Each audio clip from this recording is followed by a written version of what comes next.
Okay. Ready?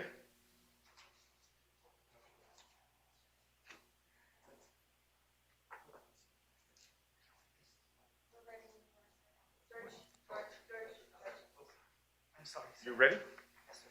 Okay.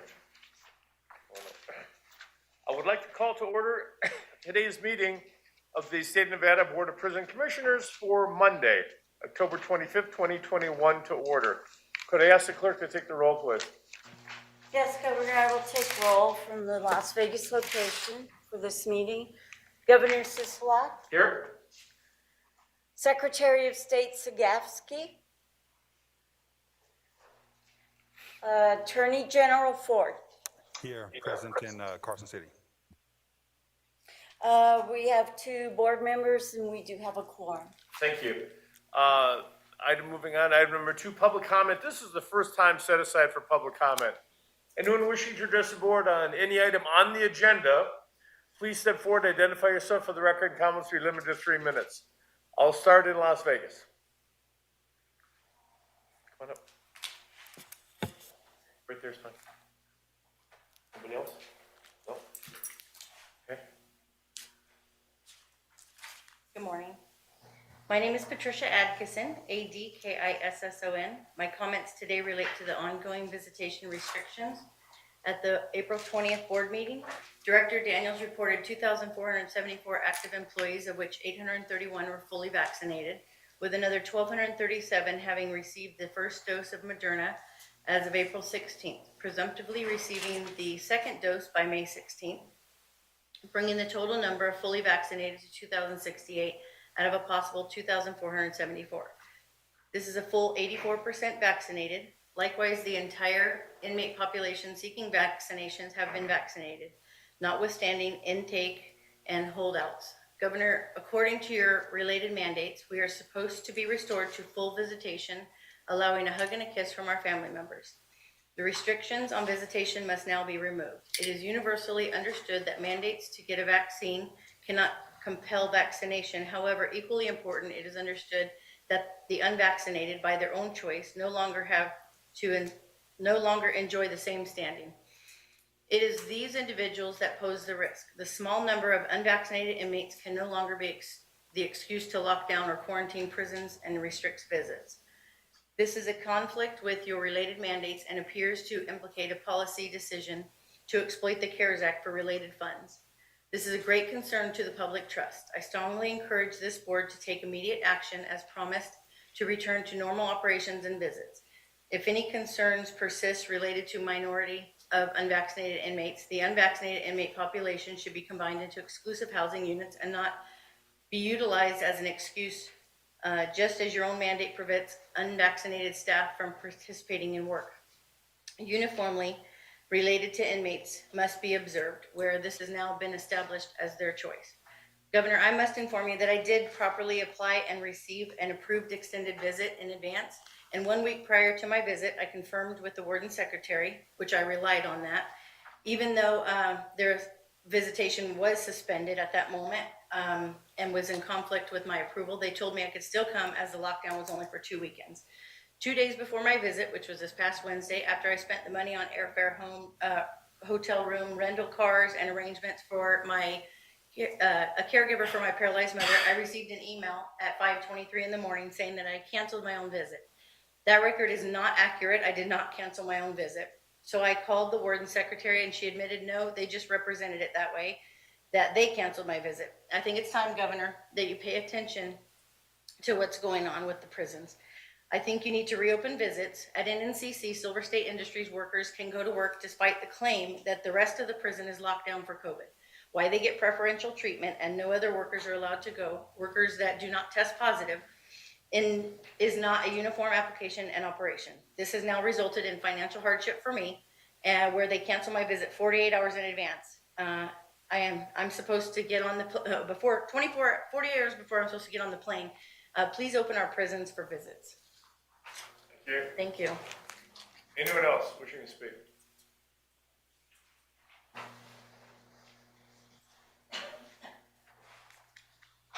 Good afternoon. I prepared a statement that I would like to read to you.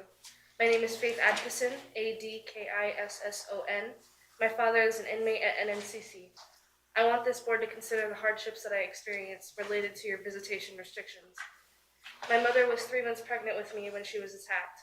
My father came to our aid, saving my life and my mother's. My dad was found guilty of second-degree murder, and I have never had my father at home. I have grown up with only a hug and a kiss at each visit. My father has taught me to respect our officials and to strive for success in my life. My dad's guidance and advice has taught me to stand up for my community and to do the right thing. The visits that we have are never enough, but at least we can hold hands and play cards and feel like a real family, even if only for a few hours.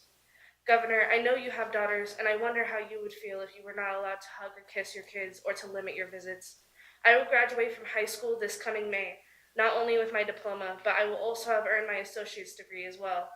I take my responsibility seriously, and next year I will be able to vote. Soon it will be my generation that shapes our government. I hope you will not ignore me until then. Thank you very much, Faith Atkinson. Thank you. Anyone else in Las Vegas wishing to speak during public comment? Okay, do we have anyone in Carson City? Appears not, Mr. Governor. Okay, we will close item number 2, public comment, move on to item number 3, acceptance and approval of the minutes. Move approval, Mr. Governor.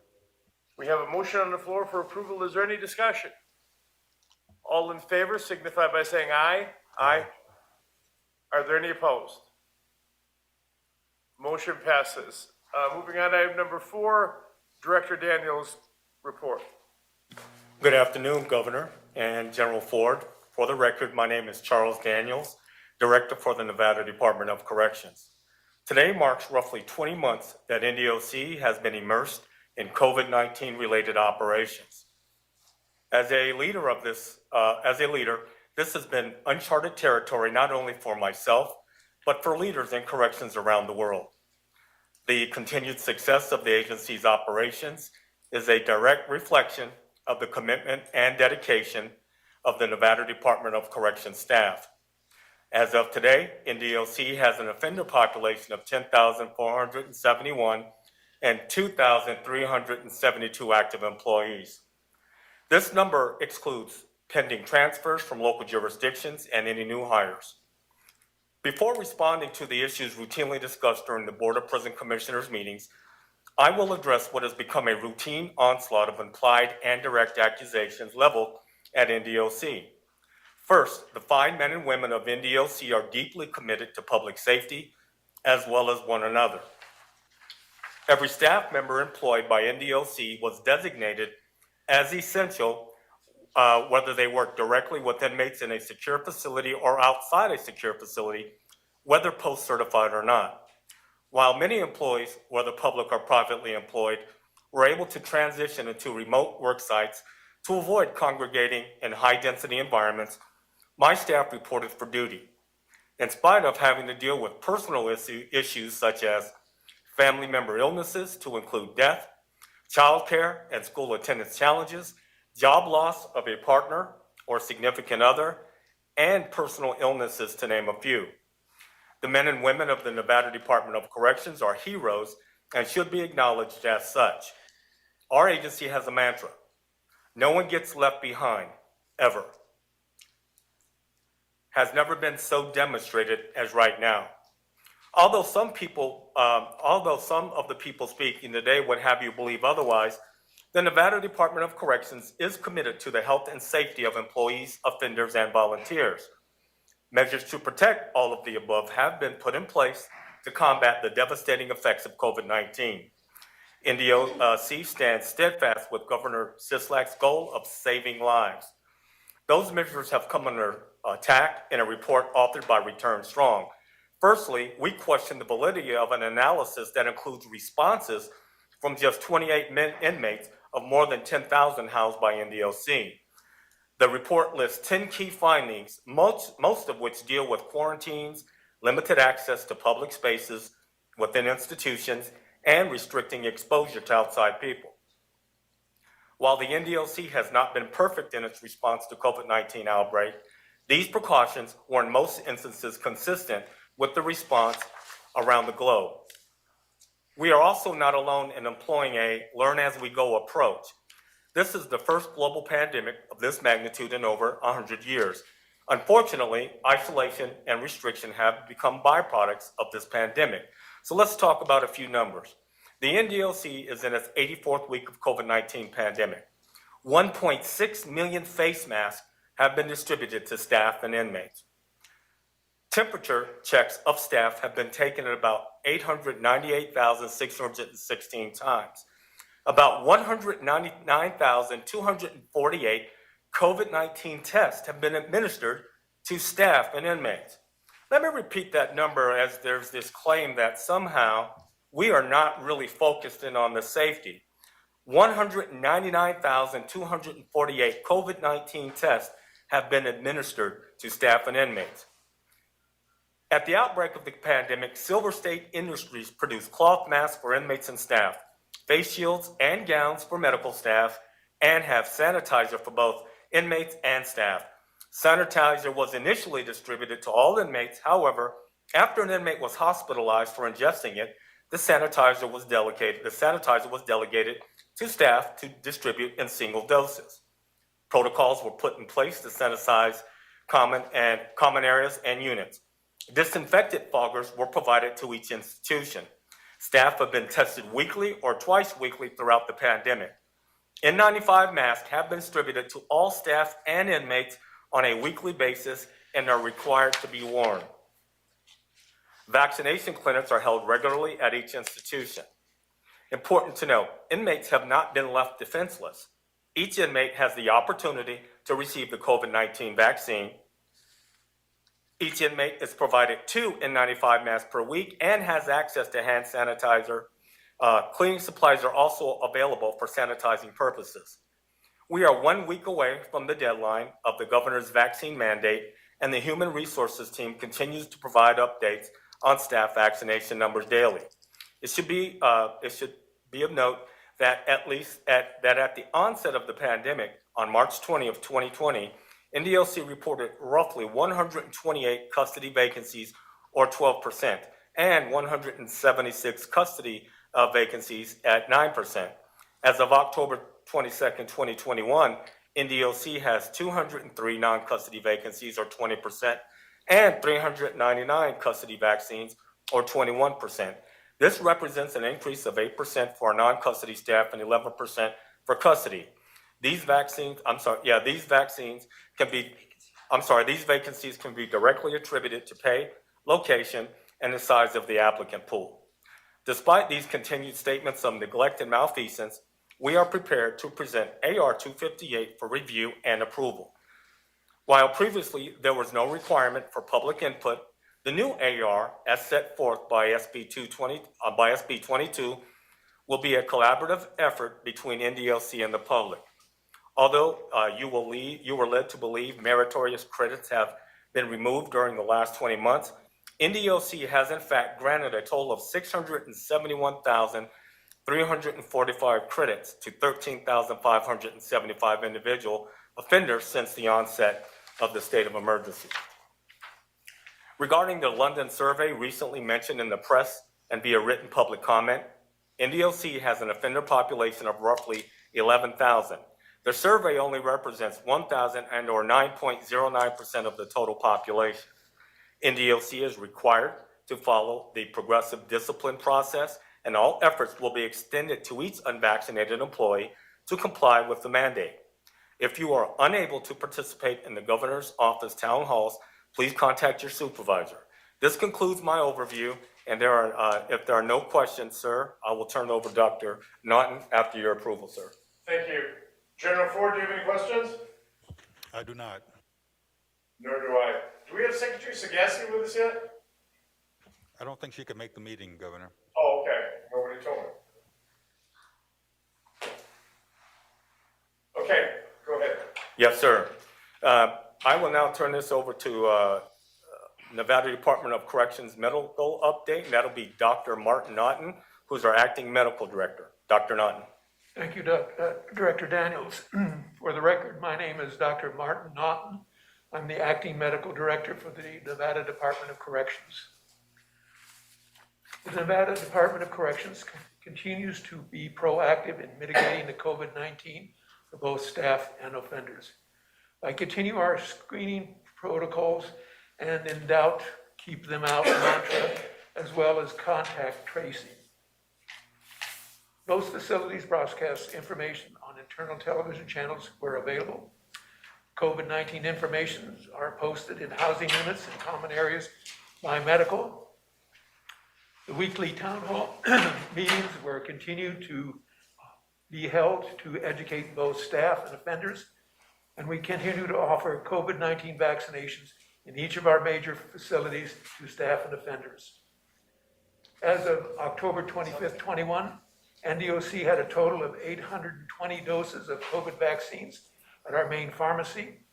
Our main pharmacy has the ability to order COVID-19 vaccines every Tuesday from the Nevada State Immunization Program. Our northern Nevada facilities acquire COVID-19 vaccines through local health departments and nearby hospitals, mainly Pershing. COVID-19 requests via medical emails and staff requests are collected by medical department at each institution. Once the number of requests reach the number of doses in one vial, a clinic is scheduled. In addition, the frequency of vaccinations schedules vary month to month, depending on the number of requests received. These are done to minimize the COVID-19 vaccine waste. As of October 2021, 6,500 or 64.74% out of 10,040 offenders are fully vaccinated with either one dose of Janssen or 2 doses of Moderna and Pfizer. We now have the approval by the Center for Disease Control and Prevention for booster shots, which will be offered to all vaccinated individuals as the recommendations by the Center for Disease Control and Prevention. Despite the reports of over 5,000 offender deaths at NDOC, according to our records, there has been 49 COVID-related deaths since the onset of the pandemic, in comparison with 2,637 across the United States. Most staff, both vaccinated and unvaccinated, continue to be tested weekly at the start of each work week, utilizing the Binax Now test. As a result, and they are required to wait 15 minutes before they can leave, so we know the results. Due to the current rise in numbers in our northern Nevada facilities, staff in these regions are currently tested twice a week, beginning of their work week and at the end. Visitation had necessarily be restricted with the spike, but we plan to resume visitation with some restrictions.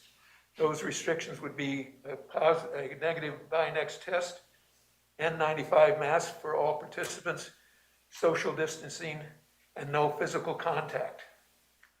There are reports that at Warm Springs there were 500 positive inmates in the last few weeks.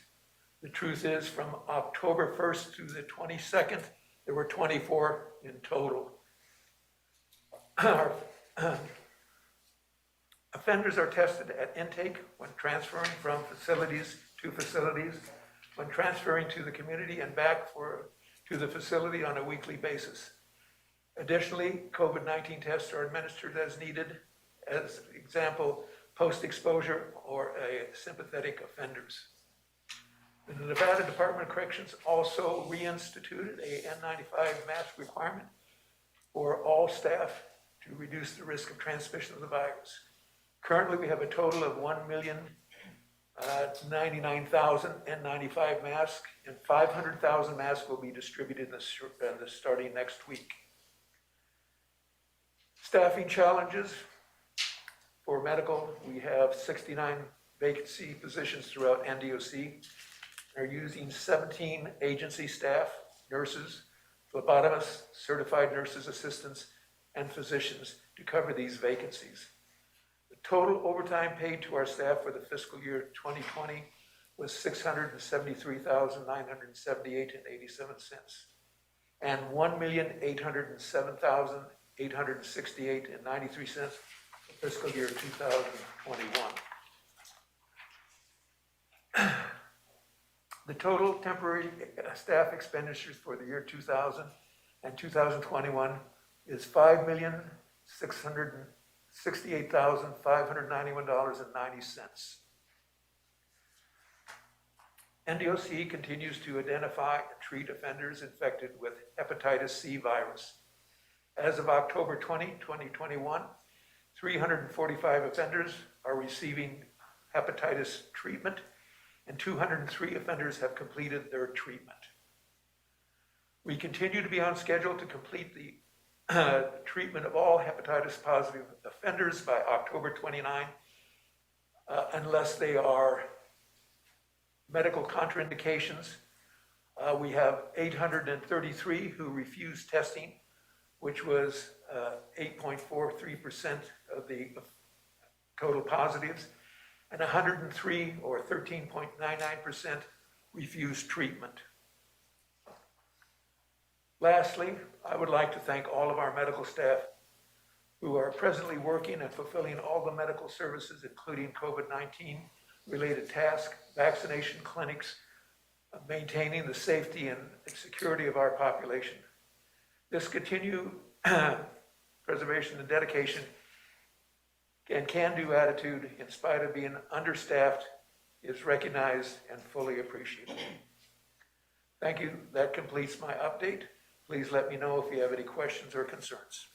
Thank you. General Ford, any questions? No, sir. Yeah, okay.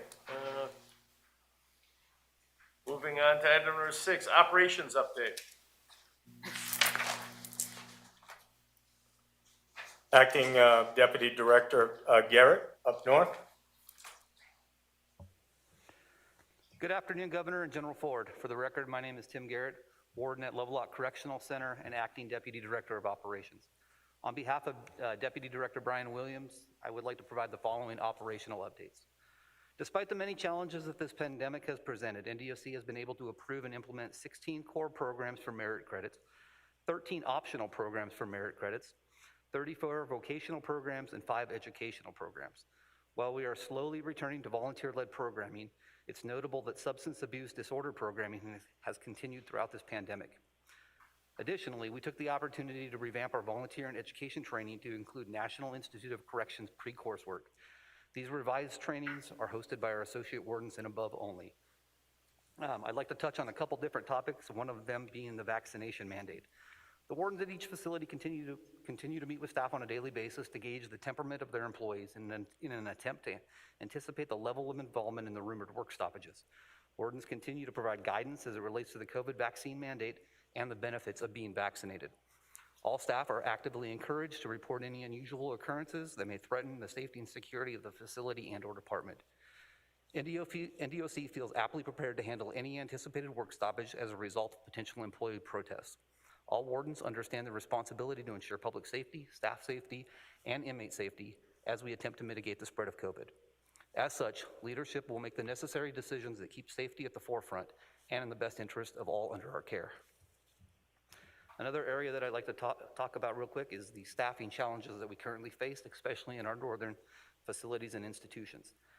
Due to the continued staffing challenges in our rural areas, which could be identified as Ely State Prison, Lovelock Correctional Center, the camps associated with, such as Humboldt Camp, Ely Camp, Wells Camp, and Carlin Camp, NDOC has been forced to utilize staff from many other facilities, which has resulted in an unanticipated increase in overtime.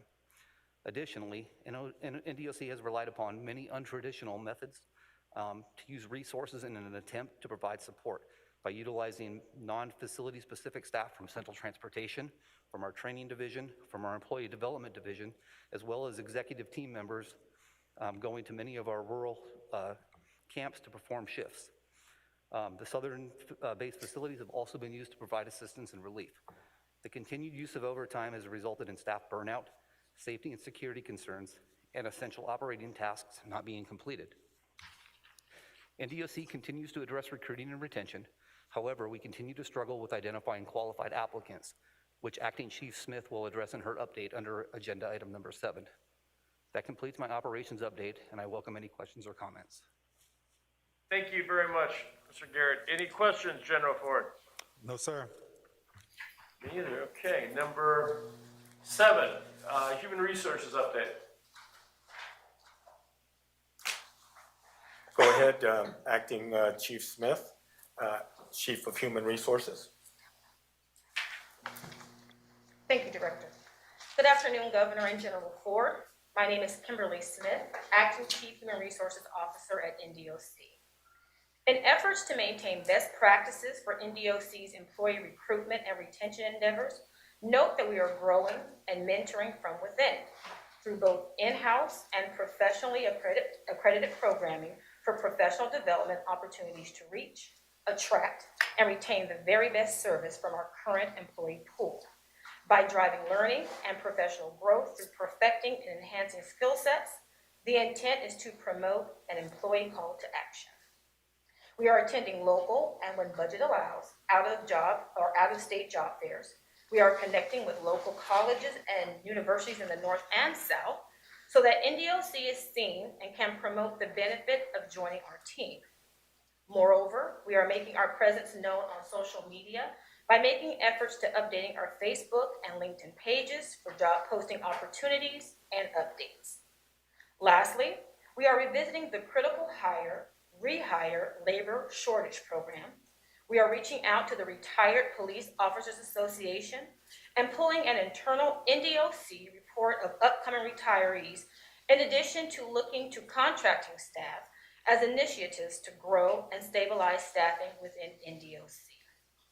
With 611 current vacancies as of October 22nd, our remaining staff have stepped up to take on the 23,680 hours per week of duties and workload that those positions would normally cover. According to the COVID-19 Prison Project, in the United States, 57.4% of the population are fully vaccinated. In California, 60.8% of their residents are fully vaccinated. And in Nevada, 52.5% of our residents are fully vaccinated. With that, through the vaccine mandate for staff, I can report that roughly 64% are either partially or fully vaccinated, and of that, 54.05% are fully vaccinated, which represents the 2,372 filled positions. Again, through the vaccine mandate for staff, I can report that we are at 54.05 fully vaccinated, which represents that 2,372. Additionally, NDOC has created an exemption committee to handle the receipt of religious and medical exemptions. The tracking and monitoring of this report is done as exemptions are received, with weekly meetings scheduled for deliberation and discussion. As of today, our total vaccination exemption requests are at 285. Our medical vaccination exemption requests are at 26. Our religious vaccination exemption requests are at 227, and our medical religious vaccination exemption requests are at 29. We have 3 rescinded vaccination exemption requests, all of which were religious. We have 3 requests not specified, as employees have not identified to date the type of exemption they are seeking. We have approved vaccination exemption requests. There are 2 medical and no religious exemptions at this time. To date, we have 1 religious exemption request that has been approved by the committee and 7 pending approvals, as their documents need to be verified. The committee has met twice and is due to meet Tuesday, October 26th and Thursday, October 28th, due to the number of requests received. We have not denied any vaccination exemption requests at this time. To date, no one has been disciplined, including suspensions as well as reassignments to other agencies. The disciplinary process is described as follows, Governor. On October 25th, today, a report will be run to identify those NDOC employees who have not been fully vaccinated and consequently failed to comply with the mandate via our tracking monitoring process that we partner with medical and HR staff. The course of progressive discipline will be as follows. On November 2nd, There will be an issuance of a written reprimand for violation of the mandate. On November 9th, NDOC will start specificity of charges for suspensions, which could take up to 30 days. On November 16th, NDOC will start specificity of charges for termination. While we see this discipline as aggressive, we do not anticipate terminating any employees. Please note that these timetables are in accordance with NDOC's prohibitions and penalties. In closing, Governor, we appreciate our staff, as all of them were immediately deemed essential personnel. And while the rest of the world was on total lockdown, and some agencies still have not returned to their offices, they came to work in order to retain a sense of normalcy within our facilities by continuing to provide daily services and programming while maintaining the safety and security of our population. Although this is an extremely challenging time for the NDOC, it should be also noted that our staff are still going above and beyond every single day to make improvements to our divisions, facilities, department, and state. That concludes my report. Thank you very much, Seth, for your comments. General Ford, any questions? Yes, sir, if you don't mind. Just real quickly, I think I got your numbers correctly, 280. Do me a favor, tell me the exemptions numbers again. I heard 285. Okay, 26. so, Yeah, go ahead. yes, sir. As of today, our total vaccination exemption requests are at 285. Our medical are at 26. Our religious exemptions are at 227.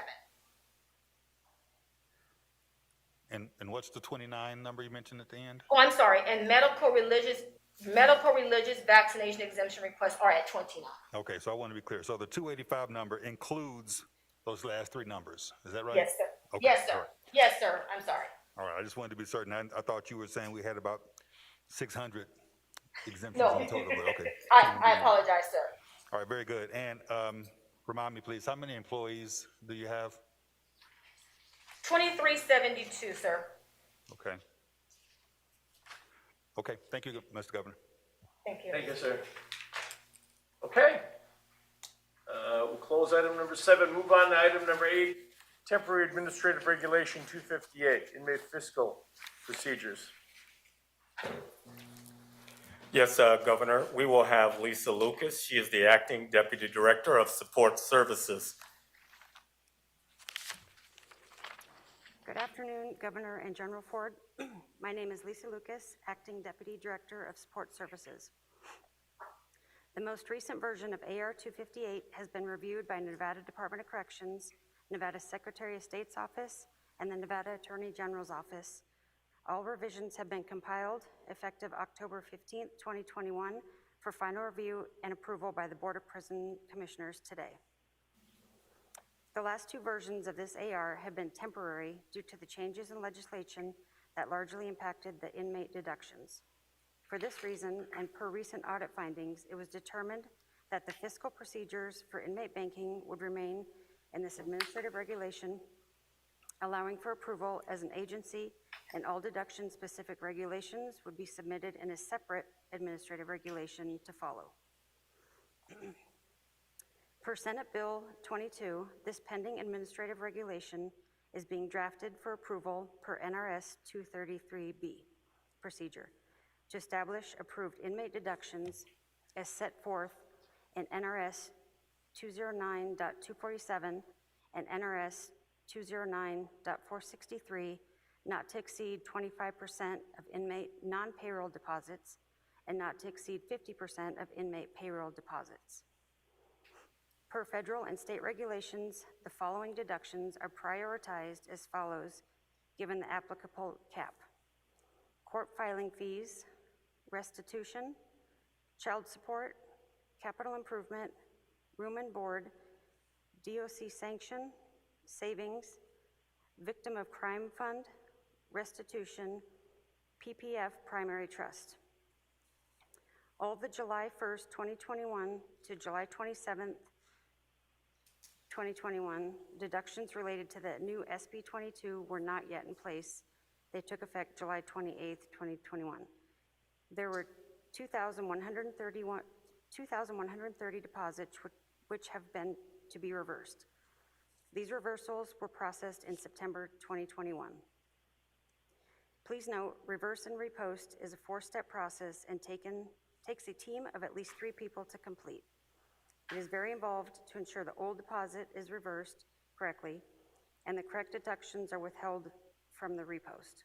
The reversal and repost must be completed on the same day so the inmate sees the positive effect on his or her account, so they have to be performed by transaction and incrementally by line item. Additional reversals discussed that occurred due to inmate charges in fiscal year 21 were in response to victim-specific restitution and recent changes to AR 258. September 1st, 2020 to October 8th, 2020, victim-specific restitution was withheld at 80%. There were 2,865 deposits which had to be reversed. Reversals occurred in July 2021. March 1st, 2021 to April 28th, 2021, any court-ordered fines associated with non-victim specific restitution were withheld in addition to victim-specific restitution. If the inmate owes victim-specific restitution, the courts will not accept payments toward the court-ordered fines associated with non-victim specific restitution. There were 3,420 deposits which had to be reversed. Reversals occurred in August 2021. This concludes my report on A258, and let me know if you have any questions or comments. I've got one. When you prioritized all those items at the beginning, was that in that specific order? Just one second.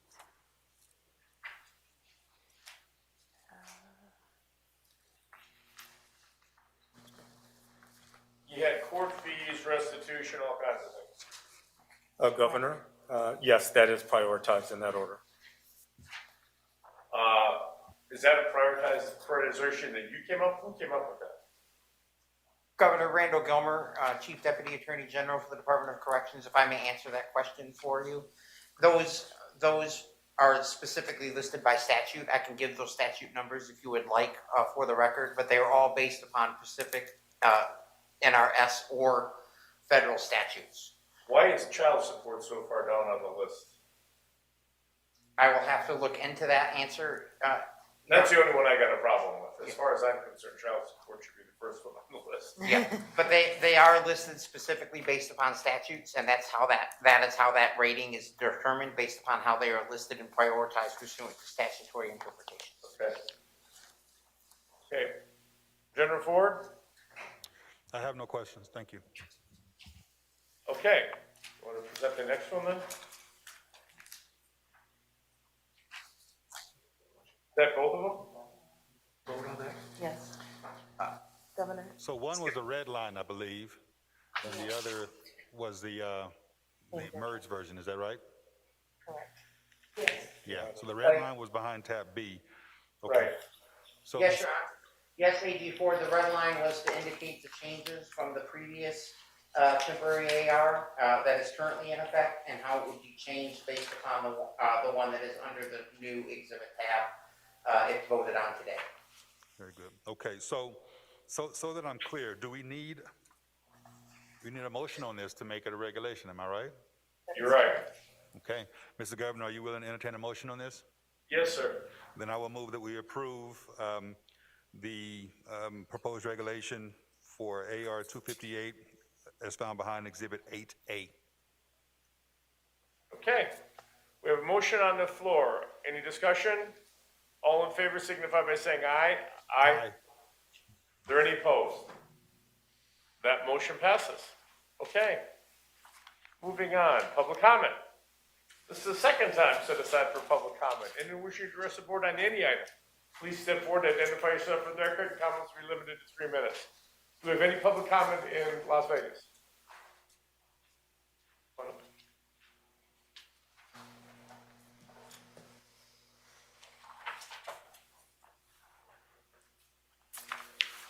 Good afternoon. For the record, I'm Mercedes Maharis, Nevada chaplain, and I'm a member of the Nevada Silver-Haired Legislative Forum, Senate District 3.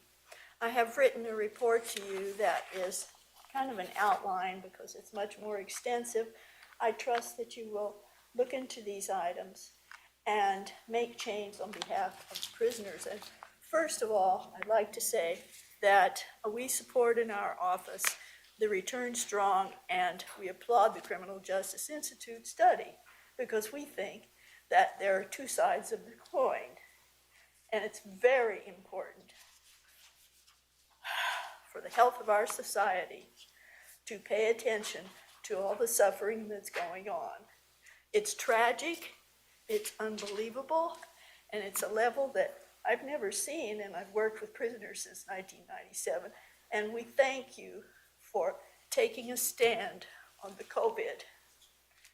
It's caused tremendous damage to us all as a society, Governor.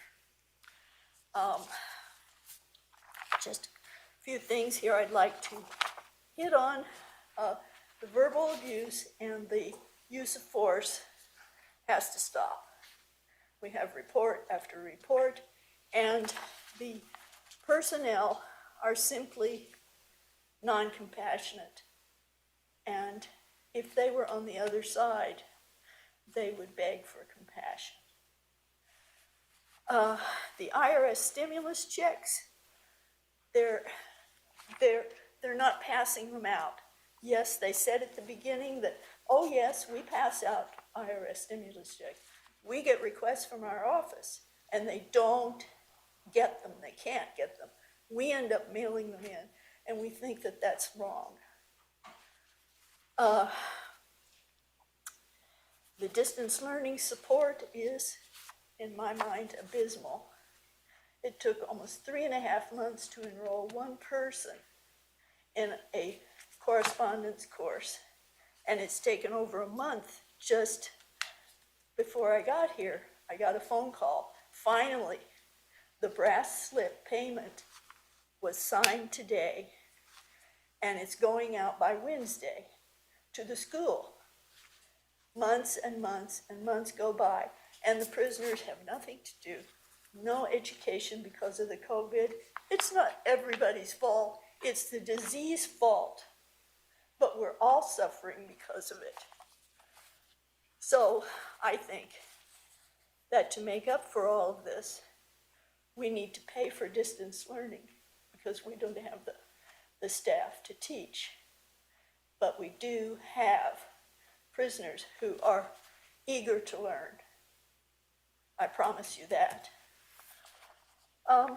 Supplies? If I could ask you your 3 minutes, if you want to wrap it up. Okay, yes. Well, all of our concerns are here for you, and I trust that you will take them seriously. And thank you for all you've done. Do you want to leave that? We can make that part of the record. Oh, yes, of course. I emailed it. They should have gotten it last You have night. it? Okay. Okay, we'll make it part of the record. Thank you. Thank you. Appreciate it. Anyone else down here wishing to come on up, please?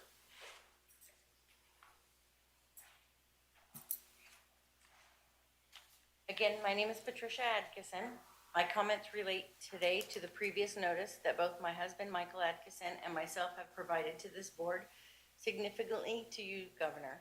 Our actions relate to our civic duty and not because we have sought to exploit a liability for damages stemming from the NDOC's unlawful unilateral actions related to many NDOC's administrative regulations. Combined with this board's failure to comply with the Nevada Administrative Procedures Act when it acts on the related approval of administrative regulations. However, Governor, this board continues to ignore the law related to this matter and has utterly failed to acknowledge the NRS 233B petition submitted.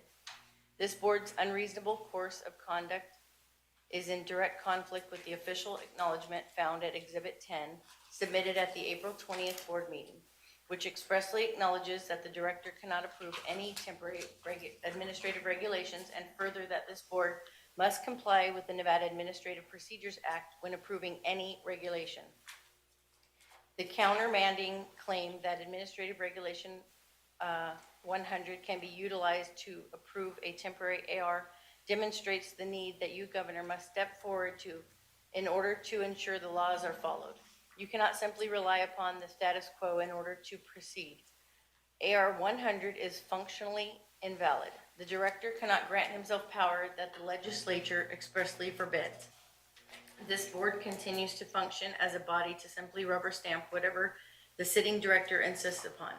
This practice has caused a loss of confidence in each of our elected members of this board. Additionally, this board continues to ignore the requirements set forth by NRS Chapter 241 governing public meetings, which mandates the production of the draft minutes within 30 days.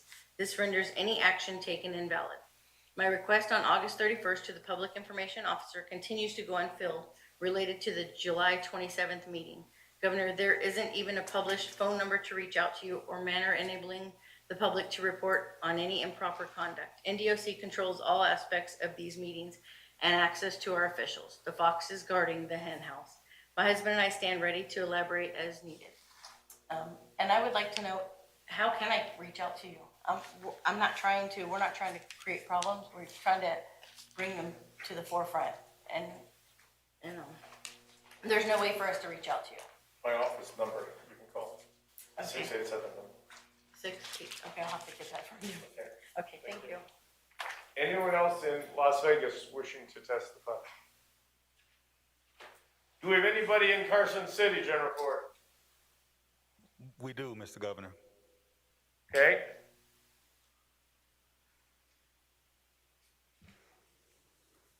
Good afternoon, Governor. Good afternoon, General Ford. For the record, I am Harold Wickham, and I am representing myself as a citizen of the great state of Nevada, and I just wanted to take this opportunity to sincerely thank you, Governor, and the General for all your support, for your guidance and leadership for our state, as I will have about a dozen days left before my retirement, and I humbly offer my services once I go into retirement. If you need anything from me, all you need to do is ask. It has been my honor and privilege to serve in this agency and for this state. It's been a blast. When I started this agency, I didn't have 2 nickels to rub together and was allowed, because of the leadership, to excel all the way up to acting director of the agency. So I have a great debt that I owe to this state and this department, and I just thank you so much for your leadership and guidance. God bless. Thank you, Mr. Wickham. We appreciate all you've done for the state. Sincerely, thank you very much. Yeah, thank you. Let me add my thanks as well. I remember working with you when I was in the legislature, passing bills to help inmates from an educational perspective and otherwise. And so thank you for the work you put in. We appreciate the great service that you've given our state. So thank you. Anybody else in Carson City? No one else, Mr. Governor. Okay, that concludes our agenda. Item number 10, we are adjourned. Thank you.